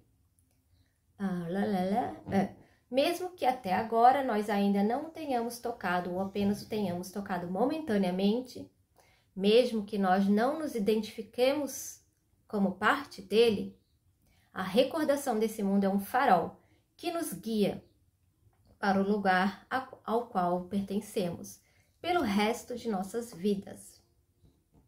No patinho feio, um sábio anseio surge quando ele vê os cisnes alçando voo pelos céus, e a partir desse único acontecimento, sua lembrança daquela visão lhe dá sustento. Trabalhei com uma mulher que estava muito perto do seu limite e pensava em suicídio. Uma aranha que tecia uma teia na sua varanda chamou sua atenção. Não saberemos nunca exatamente o que na atividade do pequeno inseto foi capaz de quebrar o gelo que circundava sua alma para que ela pudesse se libertar e voltar a crescer. No entanto, estou convencida, tanto como psicanalista quanto como cantadora, que muitas vezes são as coisas da natureza que têm maior capacidade de cura, especialmente aquelas muito simples. Os remédios da natureza são poderosos e diretos. Uma joaninha na casca verde de um melão, um tordo com um pedaço de barbante, uma planta do mato em flor, uma estrela cadente, até mesmo um arco-íris no caco de vidro na rua. Qualquer um deles pode ser o remédio adequado. A persistência é estranha. Ela exige uma energia tremenda e pode se abastecer por um mês, com 5 minutos de contemplação de águas calmas. É interessante salientar que entre os lobos, não importa o quanto esteja doente, não importa o quanto esteja acuada, o quanto esteja só ou enfraquecida, a loba persiste. Ela corre mesmo com a perna quebrada. Ela se aproxima dos outros à procura da proteção da matilha. Ela se esforça ao máximo para superar na espera, na astúcia, na velocidade ou na duração da vida, aquilo que a esteja atormentando. Ela dedicará todas as suas forças a respirar bem. Ela se arrastará, se necessário, igual ao patinho de um lugar para o outro até encontrar o lugar certo, um lugar benéfico, em que possa se recuperar. A principal característica da natureza selvagem é a persistência, a perseverança. Isso não é algo que se faz, é algo que se é, em termos naturais e inatos. Quando não temos condição de vicejar, seguimos adiante até podermos voltar a vicejar. Seja o nosso isolamento originado de um afastamento da nossa vida criativa, seja uma cultura ou uma religião que nos rejeitou, seja um exílio da família, um banimento de um grupo, seja a imposição de sanções a nossos movimentos, pensamentos e sentimentos, a vida selvagem profunda continua e nós persistimos. A natureza selvagem não é natural de nenhum grupo étnico específico. Ela é a natureza essencial das mulheres do Daomé, dos Camarões e da Nova Guiné. Ela está nas mulheres da Letônia, dos Países Baixos, de Serra Leoa. Ela está no cerne das mulheres da Guatemala, do Haiti e da Polinésia. Diga um nome de um país, de uma raça, de uma religião, de uma tribo. Diga um nome de uma cidade, de uma aldeia, de um solitário posto fronteiriço. Todas as mulheres têm em si em comum. Têm em si um solitário posto fronteiriço. Olha só, diga um nome. Desculpa, gente. Todas as mulheres têm isso em comum. A mulher selvagem, a alma selvagem. Todas as mulheres têm isso, né? Todas elas continuam a tatear em busca do selvagem e a segui-lo. Bom demais. Por isso, se precisarem, as mulheres pintarão céus azuis nas paredes da prisão. Se a meada se queimou, elas ficarão mais. Elas fiarão mais. Se a colheita estiver destruída, elas farão outra semeadura imediatamente. As mulheres desenharão portas onde não houver nenhuma, e elas as abrirão e passarão por essas portas para novos caminhos e novas vidas. Como a natureza selvagem persiste e triunfa, as mulheres persistem e triunfam. O patinho é levado a arriscar a vida por um fio. Ele já se sentiu só, frio, congelado, acuado, perseguido. Já atiraram nele, já desistiram dele. Ele já se sentiu desnutrido, longe, fora de todos os limites, no limiar entre a vida e a morte, e sem saber o que iria acontecer depois. Nessa hora vem a parte mais importante da história. Chega a primavera, começa a vida nova, uma reviravolta, uma nova oportunidade de tentar. O mais importante é esperar. Aguentar esperando pela nossa vida criativa, pela nossa solidão, pelo nosso tempo de ser e de fazer, pela nossa própria vida. Esperemos, pois, a promessa da natureza selvagem é a seguinte: depois do inverno, sempre vem a primavera.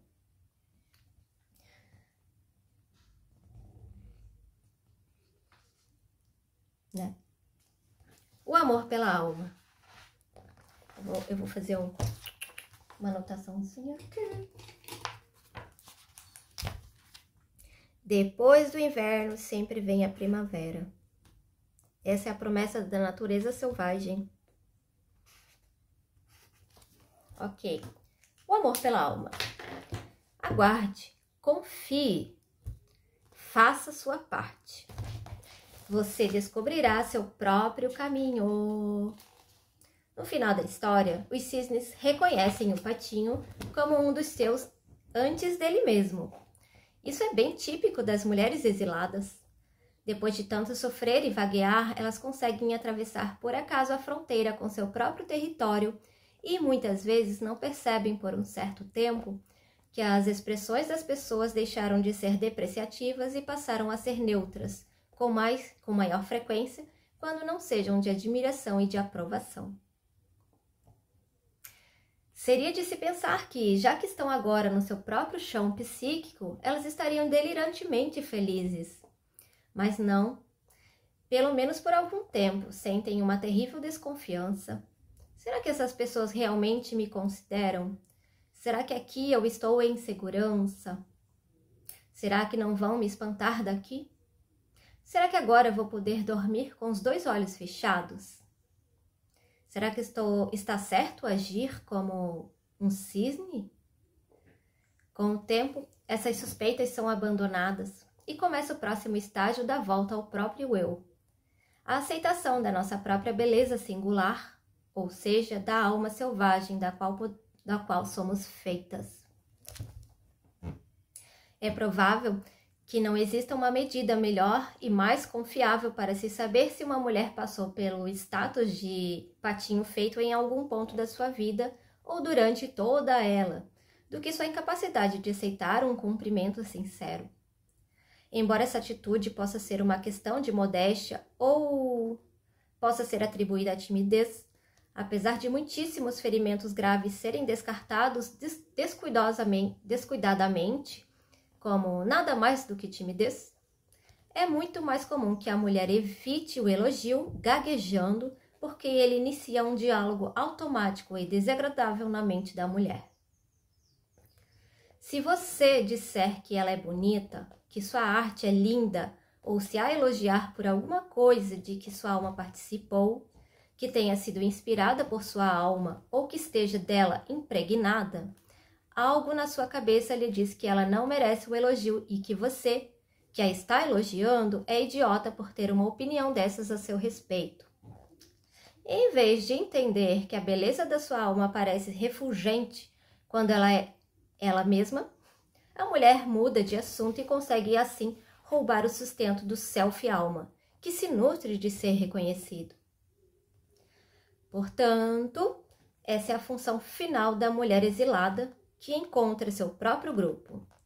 Não só há de aceitar a própria individualidade, a própria identidade específica como um determinado tipo de pessoa, mas também há de aceitar a própria beleza, a forma da nossa própria alma e o fato de que viver junto dessa criatura selvagem transforma a nós e a tudo que ela toca. Quando aceitamos nossa própria beleza selvagem, ela fica em perspectiva e nós deixamos de ser incomodadas pela sua percepção, mas também não renunciaríamos a ela nem negaríamos sua existência. Uma loba sabe a beleza que tem ao Uma loba sabe a beleza que tem ao saltar? Uma fêmea de felino sabe as belas formas que cria ao se sentar? Uma ave se espanta com o som que ouve ao abrir as asas? Aprendendo com elas, simplesmente agimos à nossa própria maneira e não evitamos nossa beleza natural, nem nos escondemos dela. Como os animais, simplesmente somos, e isso é bom. Para as mulheres, essa procura e essa descoberta se baseiam na misteriosa paixão que as mulheres têm pelo selvagem, pelo que lhes é inato. Estivemos chamando o objeto desse anseio de mulher selvagem, mas mesmo quando as mulheres não a conhecem pelo nome, mesmo quando não sabem onde ela reside, elas se esforçam para alcançá-la. Elas a amam do fundo do coração. Elas anseiam por ela. E esse anseio é tanto motivação quanto locomoção. É esse desejo intenso que nos faz procurar a mulher selvagem e encontrá-la. Não é tão difícil quando se poderia imaginar a princípio, pois a mulher selvagem também está procurando por nós. Nós somos seus filhotes. O zigoto errado. Com os anos da minha experiência clínica, ficou claro que essa questão do sentir-se integrado às vezes precisa ser considerada de uma perspectiva mais leve, pois a leveza pode ajudar a eliminar parte da dor de uma mulher. Comecei então a contar às minhas clientes essa história inventada chamada O Zigoto Errado, com o principal objetivo de ajudá-las a examinar sua qualidade de diferente com uma imagem mais revitalizante. A história é como se segue. Alguma vez você já se perguntou como conseguiu aparecer numa família tão estranha quanto a sua? Se você passou a vida se sentindo estrangeiro como uma pessoa ligeiramente estranha ou diferente, se você é um ser solitário que vive às margens da corrente dominante, você sem dúvida sofreu. No entanto, chega também a hora de remar para longe disso tudo, né? De experimentar um panorama diferente, de migrar de volta à terra da sua própria gente.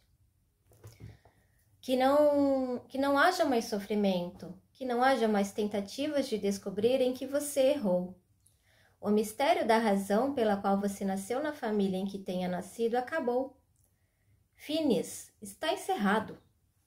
Descanse por um instante na proa, refrescando-se no vento, que vem da sua verdadeira terra natal.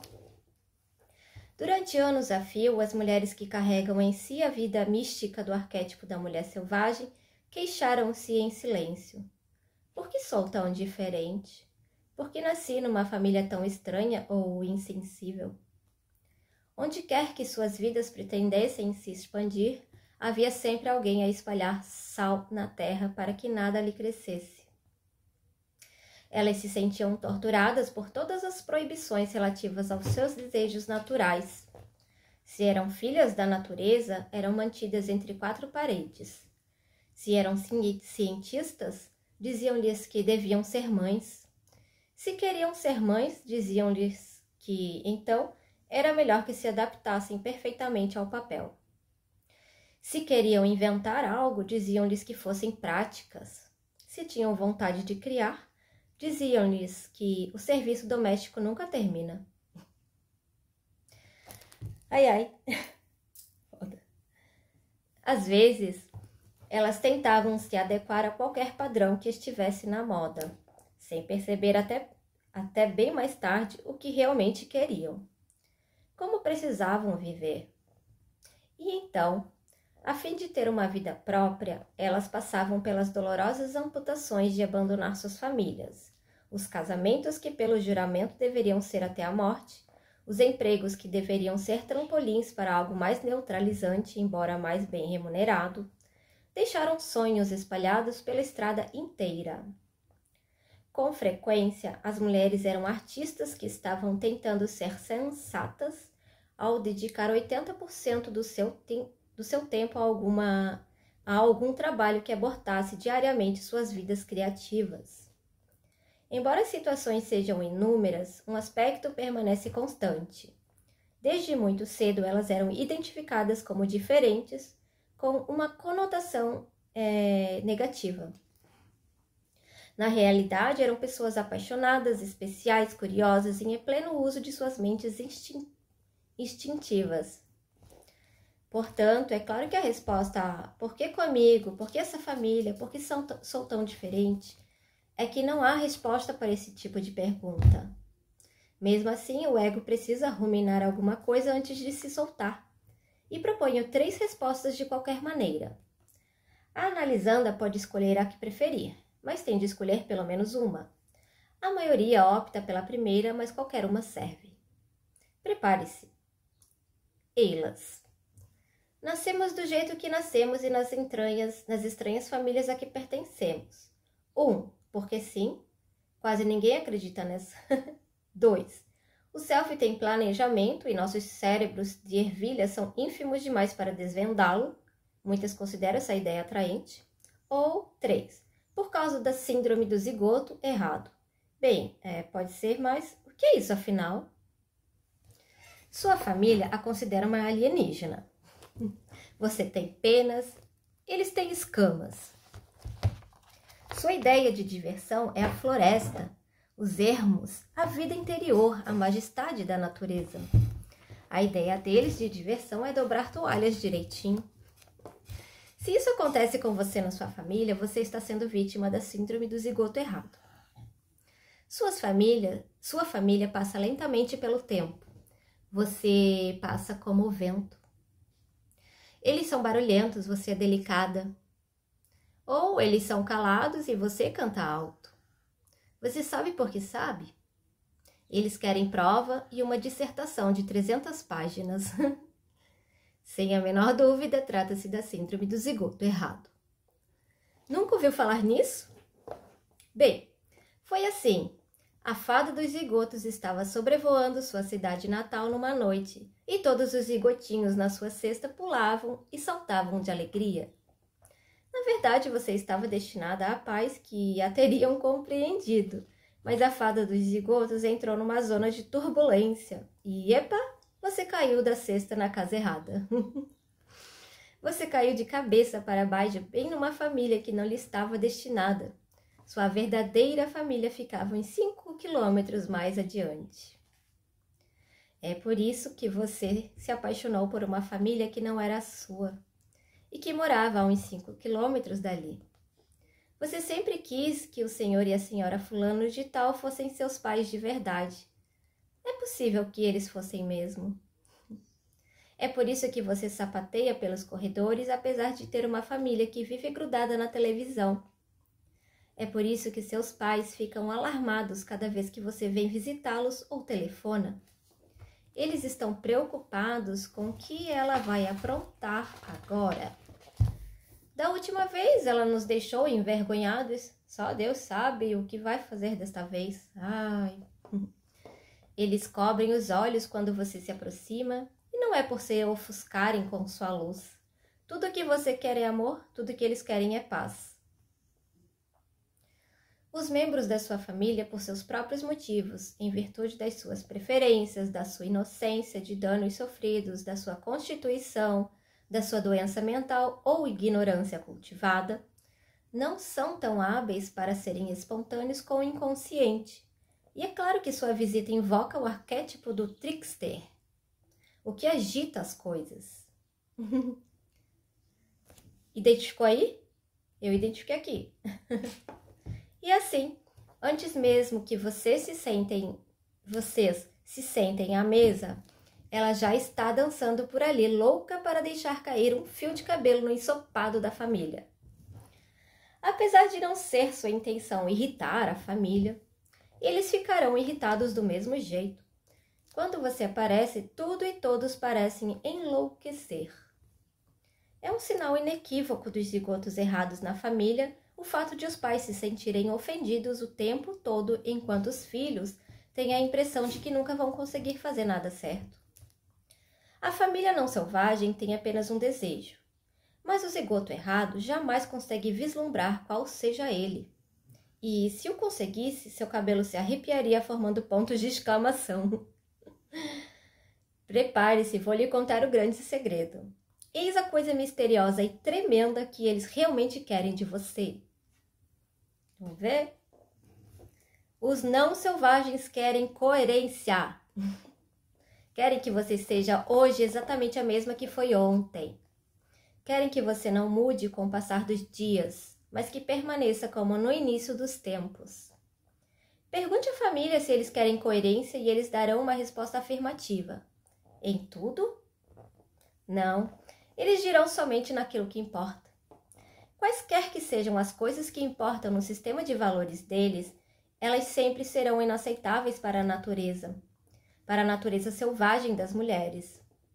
Infelizmente, aquilo que importa para eles não combina com aquilo que importa para a criança selvagem. A coerência nas atitudes é uma expressão impossível para a mulher selvagem, pois sua força está na sua capacidade de adaptação à mudança, na sua inovação, na dança, nos uivos, nos rosnados, na sua vida instintiva profunda, na sua chama criadora. Ela não revela coerência pela uniformidade, mas sim pela vida criativa, pela percepção, pela rápida captação de imagens, pela flexibilidade e destreza coerentes. Se tivéssemos de identificar um aspecto que faz da mulher selvagem o que ela é, seria sua capacidade de resposta. A palavra resposta vem do termo latino prometer, garantir. E esse é o seu forte. Suas respostas cheias de percepção e habilidade são uma promessa e garantia coerentes para com as forças criadoras, sejam elas duendes, o diabrete que se esconde por trás da paixão, sejam elas a beleza, a arte, a dança ou a vida. A promessa que ela nos faz, se não a contrariarmos, é que ela nos fará viver. Ela nos fará viver plenamente, com sensibilidade e coerência. Dessa forma, o zigoto errado dá sua fidelidade não à família, mas ao seu self interior. É por isso que ela se sente dividida. Sua mãe loba está segurando seu rabo. Sua família concreta prendeu seus braços.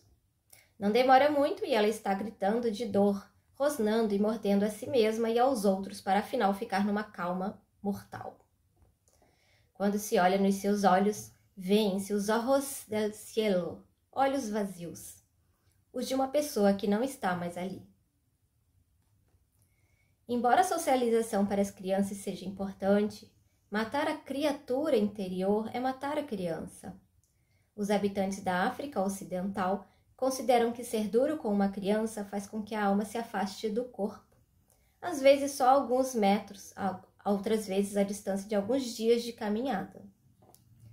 Apesar de as necessidades da alma da criança deverem ser equilibradas com sua necessidade de segurança e cuidados físicos, bem como com noções cuidadosamente examinadas do comportamento civilizado, sempre me preocupam com aquelas que são bem comportadas demais.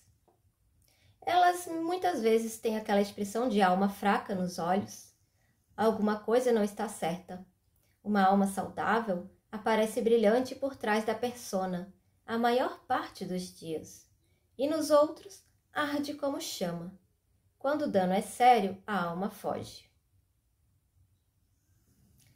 Às vezes, ela sai vagueando ou correndo assustada e vai tão longe que são necessários agrados magistrais para fazer com que volte. Muito tempo deverá se passar antes que uma alma dessas sinta confiança suficiente para voltar. Mas a tarefa não é impossível. Um resgate desses exige alguns ingredientes: uma honestidade aberta, energia, ternura, carinho, um exame da raiva e humor. Combinados, esses elementos compõem uma canção que chama A Alma de Volta para Casa. Quais são as necessidades da alma? Elas residem nos dois reinos da natureza e da criatividade. Nesses reinos vive na Ashja e Yazda, a mulher-aranha, a deusa da criação do povo navarro que dá proteção psíquica a quem a procura. Ela se encarrega de ensinar à alma tanto a proteção quanto o amor e a beleza. Quanto o amor, a beleza. As necessidades da alma são encontradas no abrigo das três velhas, ou jovens, dependendo do dia, as irmãs Cloto, Láquesis e Atropos, que tecem o fio vermelho, ou seja, a paixão da vida da mulher. Elas tecem as idades da vida da mulher, dando nós à medida que uma idade se completa e a próxima se aproxima. Elas se encontram nos bosques dos espíritos das caçadoras, Diana e Ártemis, duas mulheres lobas que representam a capacidade de caçar, farejar e resgatar aspectos da psique. As necessidades da alma são governadas por Coatlic, a deusa asteca da autossuficiência feminina, que dá a luz de cócoras direto nos pés. Ela dá lições sobre a vida da mulher solitária. Ela é uma fazedora de bebês, o que significa novos potenciais de vida, mas é também uma mãe da morte que usa caveiras na saia. Quando ela anda, elas dão a impressão do chocalho de uma cascavel, pois são chocalhos de caveiras. E como os chocalhos de caveiras têm o som da chuva, por meio da ressonância simpática, eles atraem a chuva para a terra. Ela é a protetora de todas as mulheres solitárias e daquelas que são tão mágia, tão cheias de ideias e pensamentos poderosos que precisam viver no limiar do fim do mundo para não deslumbrar demais a comunidade. Coatlic é a protetora especial da mulher exilada, olha só. Coatlic. Qual é o alimento básico para a alma? Bem, ele difere de uma criatura para outra. Seguem-se, porém, algumas combinações. Considerem-nas uma macrobiótica psíquica. Para algumas mulheres, o ar, a noite, o sol e as árvores são necessidades vitais. Para outras, somente as palavras, o papel e os livros conseguem saciá-las. Para ainda outras, a cor, a forma, a sombra e o barro são requisitos absolutos. Algumas mulheres precisam saltar, inclinar-se, correr, pois suas almas amam a dança. Ainda outras só querem a paz de se recostar numa árvore. Né? Há mais uma questão a tratar. Os zigotos errados aprendem a sobreviver. É difícil passar anos a fio na companhia de quem não pode nos ajudar a florescer. Ser capaz de dizer que sobrevivemos é um feito. Para muitas, o poder está na própria palavra. No entanto, chega uma hora no processo de formação da identidade em que a ameaça ou o trauma já faz parte do passado. É então que se passa ao próximo estágio da sobrevivência. à cura, né? E ao desenvolvimento futuro. Se permanecermos no estágio de sobreviventes sem avançar para o desenvolvimento, estaremos nos limitando, reduzindo nossa energia para nós mesmas e nosso poder no mundo a menos da metade. Uma mulher pode sentir tanto orgulho de ter sobrevivido que esse sentimento prejudique seu desenvolvimento criativo futuro. Às vezes as pessoas têm medo de prosseguir além do status de sobrevivente, pois é exatamente isso que ele é, um status. Um marco de distinção, uma realização pura e simples, pode apostar, pode acreditar. Em vez de tornar a sobrevivência a peça principal da nossa vida, é melhor usá-la como uma entre muitas insígnias, mas não como a única. Os seres humanos merecem andar cobertos de belas recordações, medalhas e condecorações por terem vivido mesmo e saído vitoriosos. Uma vez passada a ameaça, existe uma armadilha potencial se nos chamarmos por nomes adquiridos durante os tempos mais terríveis das nossas vidas. Essa atitude cria uma disposição mental que pode ser limitadora. Não é bom basear a identidade da alma exclusivamente nos feitos, nas derrotas e nas vitórias dos tempos difíceis. Embora a sobrevivência possa deixar a mulher dura como carne de pescoço, em algum ponto ela começa a inibir o desenvolvimento futuro. Quando a mulher insiste em repetir que é uma sobrevivente, quando já se passou o tempo em que isso seria útil, o trabalho adiante de nós é óbvio. Devemos fazer com que a pessoa solte das mãos o arquétipo do sobrevivente. Se não o fizermos, nada mais poderá crescer. Faço a comparação dessa atitude com uma pequena planta resistente que conseguiu, sem água, sem sol e sem nutrientes, produzir uma corajosa e ínfima folhinha, apesar das circunstâncias. No entanto, vicejar significa que agora se passou o tempo... Deixa eu ver se é isso mesmo. No entanto, vicejar significa que agora que passou o tempo das vacas magras, vamos nos colocar em situações de exuberância, de luz e de nutrição para ali prosperar. Vicejar com flores e folhas densas, pesadas e emaranhadas. É melhor que nos demos nomes que nos desafiem a crescer como criaturas livres. Isso é vicejar. É isso o que nos foi destinado. O ritual é um dos meios pelos quais os seres humanos colocam suas vidas em perspectiva, quer se trate do Purim, do advento, quer se trate de puxar a lua para baixo. Os rituais reúnem as sombras e espectros das vidas das pessoas, como que os organizam e os fazem repousar. Há uma imagem especial das comemorações de El Dia de los Muertos, que se aplicam a ajudar as mulheres na transição da sobrevivência para o desenvolvimento futuro. Baseia-se no rito das ofrendas, que são altares para aqueles que passam desta vida. Ofrendas são tributos, memoriais e expressões da mais profunda consideração pelos entes amados, não mais presentes neste plano. Descobri ser útil para muitas mulheres o ato de fazer uma ofrenda à criança que elas um dia foram, à guisa de reconhecimento do heroísmo da criança. Algumas mulheres escolhem objetos escritos, roupas, brinquedos, recordações de acontecimentos e outros símbolos da infância que serão incluídos. Elas arrumam a ofrenda ao seu próprio modo, contam a história que acompanha ou não e depois deixam aquilo arrumado enquanto quiserem. É a comprovação de seu passado de dificuldades, de garra e de triunfo sobre a adversidade. Essa maneira de olhar o passado surte alguns efeitos. Ela proporciona perspectiva, uma interpretação compassiva dos tempos passados. Ao exibir aquilo que a pessoa vivenciou, o que foi feito daquilo, o que é admirável.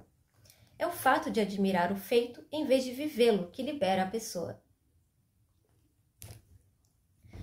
Continuar a ser a criança sobrevivente depois da hora, para tal representa um excesso de identificação com o arquétipo danificado. Perceber o dano e mesmo assim registrá-lo na memória permite que se passe ao desenvolvimento futuro. Vicejar é o nosso destino na Terra. Vicejar não apenas sobreviver, é o nosso direito inato na qualidade de mulheres. Não se encolha nem recue se for chamada de ovelha negra, de indisciplinada, de loba solitária. Quem tem a visão lenta, diz que o rebelde é uma praga para a sociedade. No entanto, ficou provado com o passar dos séculos que ser diferente significa estar no limite.